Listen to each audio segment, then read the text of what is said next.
Hello everybody, how are you guys doing? Welcome back to Rule of Two Review, and welcome back to another mini Q&A. So yes, we are again doing another mini Q&A, and you guys know I do love the Q&As, the big Q&As, the small Q&As. I kind of missed live streaming actually, and I think I'm realizing after my huge break I took from being so sick for a couple of weeks that I kind of want to do another live stream where I also get to do a live interactive Q&A with you guys. Those are a blast, so I might try to do that in the next couple of days as well. But that's not what we're doing today. We're doing just the normal thing, a Q&A and a mini one, like I said. So a few days ago, I did put the call out on Twitter and on Facebook for some questions for you guys, and I got a great response as normal, and I picked just a few questions to discuss today and go over. A lot of relevant topics. Obviously, Smash Brothers is going to come up because that's the newest, biggest, coolest, hottest thing that's happened since the last Q&A, so we're just going to jump into it. Of course, a quick reminder, if you guys do want to be a part of these conversations and Q&As in the future, you should absolutely follow me on Twitter and on Facebook. I always remind you guys, it's really Twitter that I'm the most active on. I love Twitter. So much happens there, so much conversation. A lot of my friends and fellow creators are on Twitter as well, and I'm super active. I'm interacting with you guys. I have a lot to say, talking about big updates, all sorts of things, discussing when I'm making videos. It's a blast, so definitely please feel free to follow me on Twitter or Facebook so you can be a part of these in the future. So with that out of the way, let's jump into the first question today. And the first one, of course, we'll do a couple from Twitter and then go to Facebook. First one on Twitter comes from Tyler Hoos at TheHoos85. What is up, Tyler? Thank you so much, buddy, for being today's first question. And Tyler asks me, I've heard people talking about Metroid and Pokemon still coming this year. From a business view, would that be too much to have Smash, Pokemon, Metroid, and most likely Fire Emblem? It'd be awesome business, but would it be wiser to hold one of those games for 2019? Okay, so I really like this question because talking about dates and Nintendo franchises and all these upcoming games that we know about and when we might expect them is right in my wheelhouse. You guys know, who've been following me for a while, how much I love to talk about this Nintendo franchise at this date or this date or this date or whatever. And not because I'm trying to spread any inside info that I may have or start any rumors or anything, really just based on my own theories and guesses as a Nintendo fan and as a Nintendo YouTuber. I love that. And this question, Tyler brings up a good point. And it kind of echoes another tweet that I was sent as soon as Nintendo wrapped up the Direct and Smash was revealed last week. As soon as that happened, it was like, hey, you know, Rob, you're one of the few people who's really believed that Metroid and or Pokemon would probably be 2019 games and not 2018 games. And so now that we see a confirmation from Nintendo that yes, Smash is coming, and yes, as of right now, it's a 2018 game, does that mean that maybe there could be something to the fact that Nintendo isn't going to release Metroid or Pokemon or both in 2018? And of course, Tyler is bringing up the same thing. And I have to say that, yeah, I think that there probably is something to that. Think of the basis of the question. It's like, hey, we know Smash is coming. We know Fire Emblem are coming. Two big Nintendo franchises for this year that previously we didn't have confirmed. Suddenly, Nintendo doesn't have to rely on releasing other huge games like Pokemon or Metroid Prime 4 or, you know, a couple of other unannounced games possibly. Maybe Nintendo doesn't have to rely on those in 2018 now that we have a Smash Brothers confirmed, because let's be real, other than Pokemon, Smash Brothers is like the other huge thing. I mean, to me, Pokemon, Smash, and Mario Kart, those are the big IPs and franchises from Nintendo that sell the most gangbusters of all the gangbusters. It's those three. We had Mario Kart 8 last year. It was deluxe, but we did have that game, so probably going to be a while before we see Mario Kart 9. So we've been waiting for Smash Brothers. We now know it's going to come this year, and it would be great, as Tyler points out, if Nintendo did want to destroy this year the same way they did last year in 2017, they could release Smash Brothers and then also make sure Fire Emblem comes out this year, and then also make sure Metroid and Pokemon, those four humongous IPs, if all of those came out this year, Nintendo would be devastating. I mean, they would probably make so much money, but I don't think they want to do that. Now that we see Smash coming out in 2018, I think, as Tyler and that other person on Twitter suggested, that more of my theory makes more sense.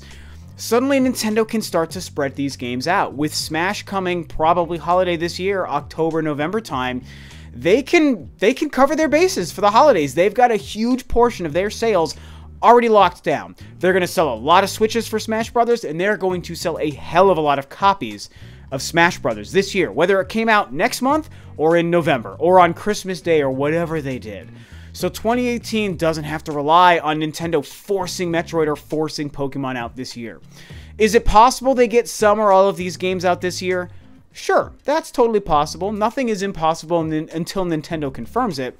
But I feel like, yeah, Smash being confirmed for 2018 means there's probably less of a chance we might see Metroid or Pokemon in 2018. Okay, next question on Twitter comes from Eric McDermott at SOPWAA.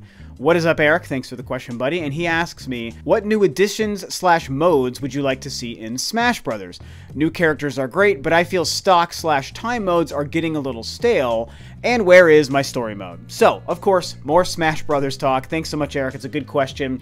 More to talk about Smash Brothers. This is a very interesting one because I had this conversation actually like a year or 2 years ago actually on the channel, which was, where could Smash go from here? After we had Smash 4, Wii U and 3DS, once we had that last Smash Brothers game come out, and we started to wonder about the NX, and when the NX is going to come out, are we going to see another Smash Brothers? And it was like, well, here's the thing. We're probably going to get a Smash Brothers on the Nintendo NX at that time, but where does Smash Brothers go now that we've had 4 Smash games, and this last one for Wii U is so incredibly good and packed to the brim with characters? I think it's the best engine, the best, smoothest controls. I love everything about it. So many stages, so many modes between the 3DS and Wii U version.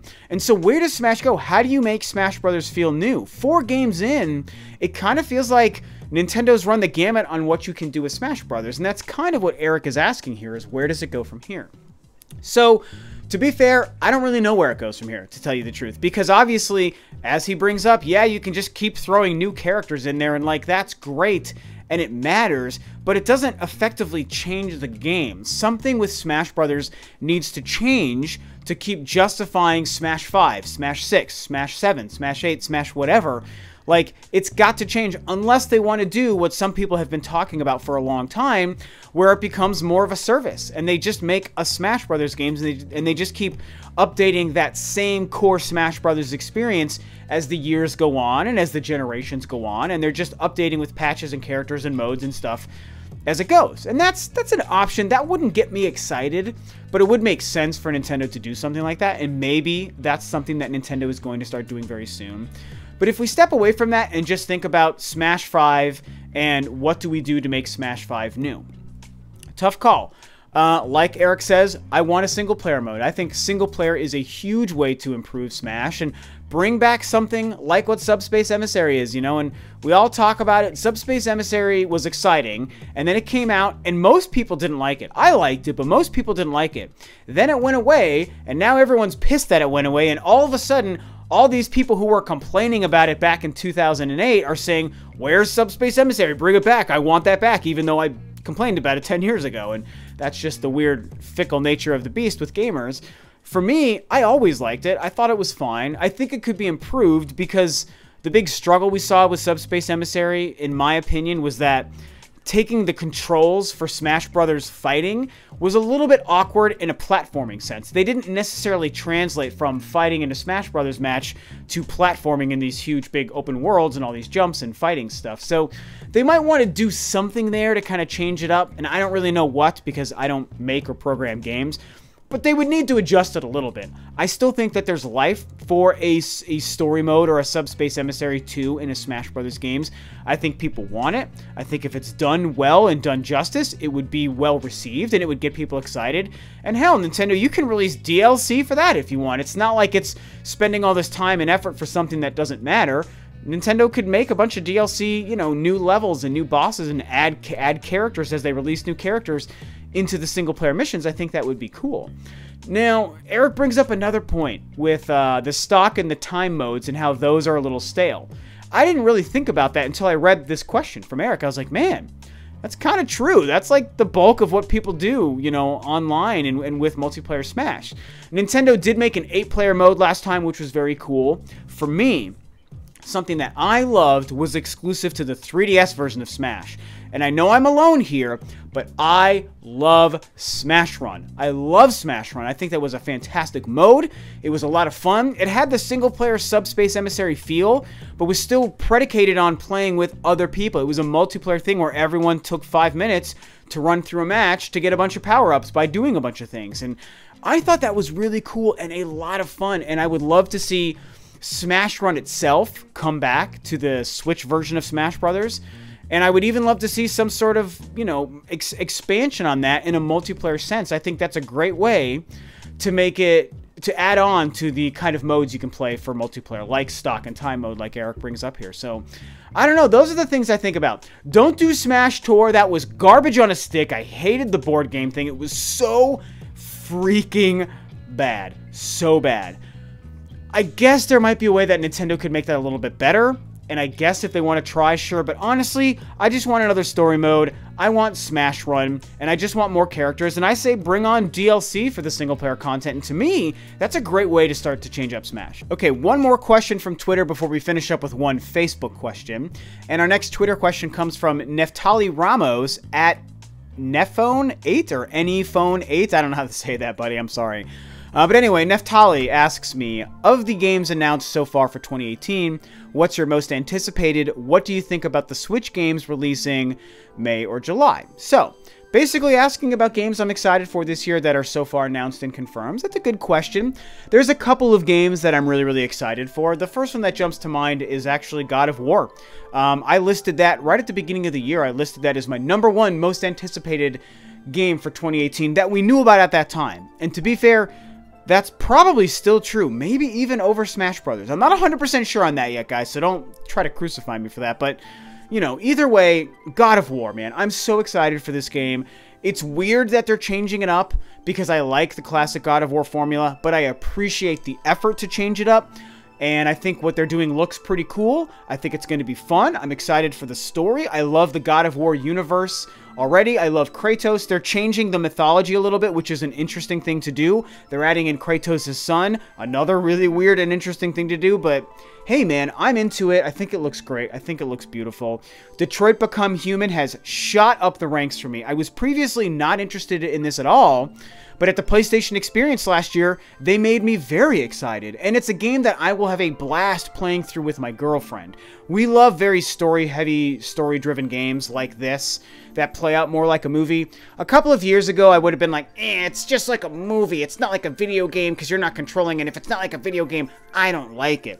I used to feel that way. But you know what? I'm a little bit older now. I'm a little bit wiser. And I have room in my gaming life for a game like what Detroit is. Like, I've got so many other games that are great platformers, great RPGs, great action games. I've got Bayonettas and Marios and Zeldas. Like, I have all these other games. So the occasional game that plays like Detroit that my girlfriend and I have a blast playing through together, there's a lot of value in a game like that for me nowadays in my older years. So I'm all about Detroit. I love the story and the setting too. I'm just really excited for Detroit Become Human. No More Heroes is probably just as important to me as God of War. Very excited for Travis Strikes Again.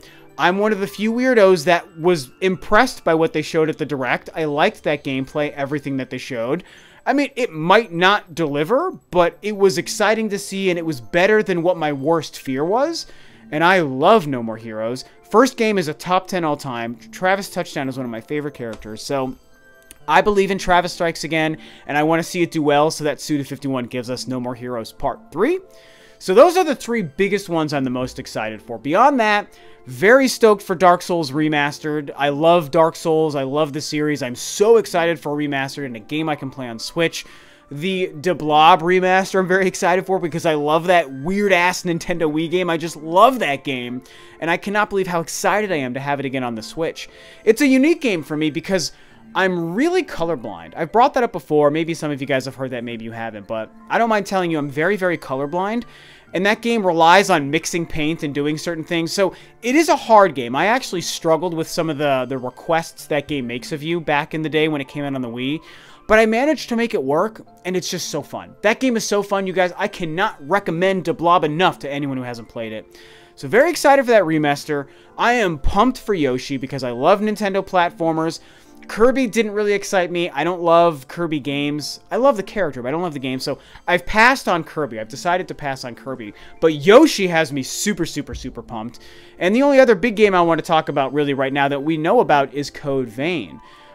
Because it is a brand new game that's a very anime, steampunk mix kind of style that is trying to do the Dark Souls formula. And I love that games are starting to try to copy the Dark Souls formula. I don't find it unoriginal, I just find it exciting. Neo on the PlayStation 4 was an incredible Dark Souls copy and totally worth my money and my time. It was a great game. And Code Vein is going to be doing the same thing, and I think the style of Code Vein looks a lot cooler than even Neo was. So that's the list of games that are confirmed for 2018 right now that I'm probably the most excited for. Okay, one more question coming from Facebook today on the Rule of Two Review Facebook page. This question comes from Houston Watson. What is up, buddy? Thanks so much, Houston, for being the last question and the one that I chose from the Facebook today. So Houston asks me, do you think the Switch could be the console to bring back 2D Metroid to the big screen? The last 2D console Metroid was Super, and I missed that one. Do you think Metroid 5 is possible? Will it come to the Switch? And where do you want to see it go? I believe every planet Samus has been to in 2D, Metroid has been destroyed at this point. Okay, man, great question. Love talking about the Metroid stuff. So again, thank you so much, Houston, for the question. And I did kind of address this a little bit on a video probably 3 or 4 months ago, mostly centered around the idea of a Metroid 5. And I'll answer that part really, really quickly, because part of one of your many questions here, Houston, is, do I think Metroid 5 is possible? And yes, I absolutely think Metroid 5 is possible. Of course, Metroid 5 would be a sequel to Metroid Fusion. It has nothing to do with Metroid Prime or Metroid Prime 4. We're not talking about Metroid Prime 5. We're talking about Metroid 5. Some Metroid fans may be familiar, some not, but there are those two kind of stories. And so Metroid 5 would be a sequel to Metroid Fusion, which was a Game Boy Advance game. And, you know, I absolutely think that after Prime 4, Nintendo might be thinking about going back to doing that. And I think that they want to make Metroid 5. And that in doing so, they would probably have to make it a 2D game. Maybe it would be sprite-based. Maybe it would be hand-drawn animation and hand-drawn art. Who knows? But yes, I think they would make a 2D game. And I think that, yeah, it's pretty much all but confirmed that if they did that in another 4 years down the road from now, it's probably going to be a Switch game, in which case we get all of your questions answered in one, really. We get a Metroid game that is Metroid 5. It would be a 2D side-scrolling Metroid game, and it would release on the Switch. I obviously think that the Switch is the console to bring 2D Metroid gameplay back to the big screen, which is very exciting because as a Metroid superfan, you know, you guys have heard me say this in the past. Metroid Prime is my all-time favorite video game ever made. However, I think Metroid still shines in 2D because it is a series built on and based on the foundation of 2D side-scrolling gameplay. And Metroid on the NES and Super Metroid are two of the greatest games ever made. Super Metroid was so good at that time. And I think, Houston, you said the last 2D Metroid console game was Super Metroid and you missed it. So I guess you haven't played Super Metroid, which is a crime. Bro, you've got to play Super Metroid. You can download it on your 2DS or your 3DS or your 2DS on the eShop, and you can download it on the Wii U. Hopefully you have access to one of those. Eventually Nintendo will give it to us on the Virtual Console, I'm sure, on the Switch. But until then, it is worth it for you to buy that game on your Wii U or your 3DS. Please play Super Metroid. It's so good. And so, yeah, Metroid 5, they would need to make a sequel to Metroid Fusion. And, you know, continue what happens in that story. She battles the SAX. She just finishes a story where her suit had combined her DNA with an SAX Metroid kind of DNA chromosome. She was talking to the Adam Malkovich computer AI program. And she finishes that game, and then where does she go after that? Who knows? I want to know that. A lot of Metroid fans and fans of Fusion want to know what happens after that game, and it would be so exciting. And then you think about a game like that being on the Switch. You think of the power of the Nintendo Switch. You think how good that game could look, how much fun that could look, how many new mechanics and modes and ideas they could throw into a brand new 2D game in 2019, 2020, whenever they're developing that. Maybe the Joy-Cons have some gameplay functionality. Like, they could do cool stuff, and I would love to know what it would look like. You know, we've seen fan renderings of, like, super high-definition, next-gen looking 2D Metroid gameplay. oh my god, if Nintendo did something like that, it would be amazing. And you know what? In today's age, I think it's possible Nintendo might even consider doing that. I mean, look at what they did with Samus Returns. Before that game was announced, I never would have thought Nintendo would have been that cool to make a game like that. That was incredible. That game looks so good. The music, the atmosphere, the gameplay, the length of game. It's a very long game. They did an incredible job of Samus Returns. And so, nowadays, we have a Nintendo that seems to acknowledge how great Metroid is, acknowledge that the fans love Samus, love the series of Metroid. We want these games. They gave us Samus Returns, which was such a fanboy game to make. And they're giving us Metroid Prime 4. Like, oh my god, that is so amazing. And so they gotta do something after Prime 4. What would that next game be? They might do something and try to do like a third-person action game like what Other M was, and people will groan, but I think they might try to do that. But I also think Metroid 5, 2D side-scrolling Nintendo Switch Metroid action is possible. And so to wrap this up and answer your question, Houston, yes, I think Metroid 5 is possible. I think it's even very likely. And yeah, I think the Switch will bring back 2D Metroid gaming to the big screen. Alright, that is going to be it for today, guys, in the mini Q&A. Of course, this is probably still a long video. I'm sure it's like 18 or 20 minutes long. But we only had 4 questions today. And I really like doing this because I can kind of give more time to each individual question. And I have to thank everybody who asked a question. So much fun. Great questions. Lots of Smash Brothers talk. I got to talk a little bit about Metroid at the end there, which I certainly do love. And that's it. So thanks, of course, for your guys' patience. I'm uploading videos a little bit more infrequently now. A lot of you guys might have noticed. And I'm kind of enjoying spacing out videos for the time being. But I'm sure soon I'll get back into a regular rotation where I'm doing, like, you know, 3 or 4 videos a week. But this was a lot of fun, man. Great questions. Please talk about the answers and the questions that I discussed today. Lots of stuff about Smash Brothers, like I said. What do you feel about that? What are the 2018 games you guys are looking forward to? What do you feel about the next Metroid after Prime 4? A Metroid 5, a 2D side-scroller, Nintendo Switch, 3DS, all that good stuff. Please discuss these things below. Thanks, as always, for tuning in, guys. This is Rob of Rule of 2 Review, and I'll catch you next time on another video.